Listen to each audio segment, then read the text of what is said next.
You wake up, post a photo online, and set your phone down. 5 minutes later, you check the screen. 10 likes, then 20. Your mood lifts. But on a day when that same photo gets almost no attention, your confidence quietly slips away. Nothing about your intelligence or personality changed between those 2 days, yet your emotions fluctuated based on strangers pressing a small button.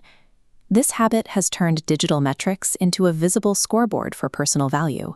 That persistent urge to check your notifications is a highly calibrated biological habit, a drive far older than the technology itself. Modern technology has taken an ancient instinct, one originally designed to keep human beings alive, and industrialized it. Thousands of years ago, survival depended on belonging to a tribe. Being accepted by the group meant access to food, cooperation, and physical protection. Being rejected meant isolation and almost certain death. Evolution shaped the human brain to treat social acceptance as a prerequisite for survival. Brain imaging shows that when we experience social rejection, our nervous system processes it using the exact same neural pathways it uses to process physical pain. This creates a hyper-aware defense system.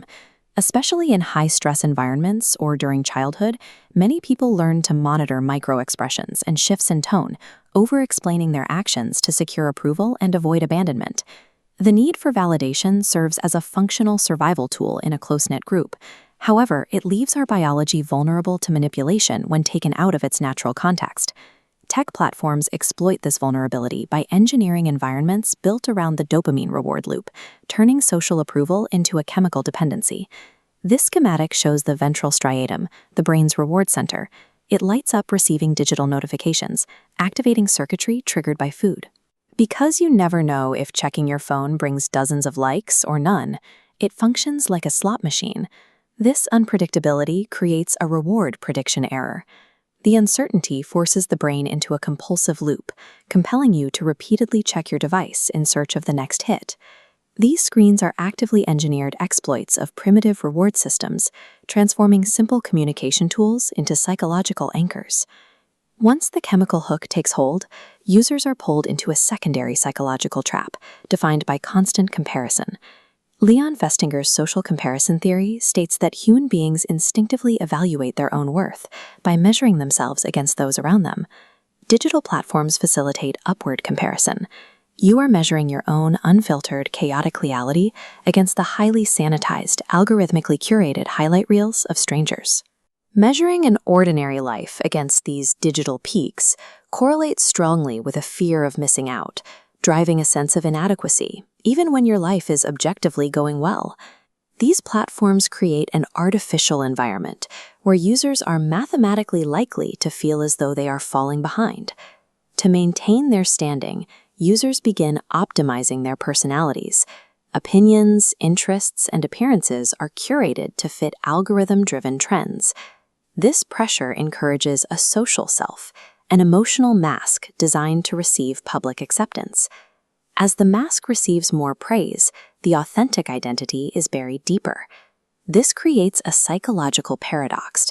Receiving applause for a fake persona increases feelings of isolation, as the user realizes they are seen by thousands, yet known by no one. When external approval becomes the ultimate goal, authenticity becomes a liability. True intimacy is traded for an endless performance. This relentless performance is an emotional drain that causes measurable structural changes to the brain over time. In this comparison, heavy social media users show an increase in gray matter in reward areas like the putamen, alongside a decrease in the orbital frontal cortex, which handles decision-making. Frequent engagement leads to a dopamine deficit state. Baseline dopamine drops so low that ordinary, offline life feels flat, pushing users back to their screens just to feel normal. This neurological decay connects directly to skyrocketing rates of youth depression, chronic anxiety, and emotional exhaustion. The chronic anxiety that follows excessive use is the predictable biological output of an overstimulated, depleted nervous system. This systemic shift in behavior serves a specific macro-level purpose. These systems are meticulously built by attention engineers who study behavioral psychology to maximize the time you spend on their platforms. The business model harvests emotional dependence.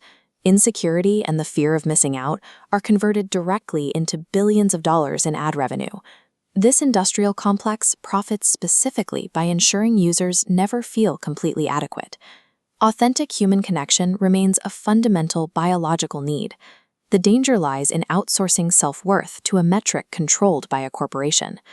Reclaiming self-worth requires internal validation. This means rooting motivation in personal values, character, and intrinsic curiosity, rather than public opinion. Countermeasures include reducing passive scrolling, prioritizing intentional relationships, and choosing gratitude to break the highlight reel illusion. True confidence and absolute freedom emerge when your sense of worth no longer depends on how loudly the world applauds, but on your own quiet, internal certainty.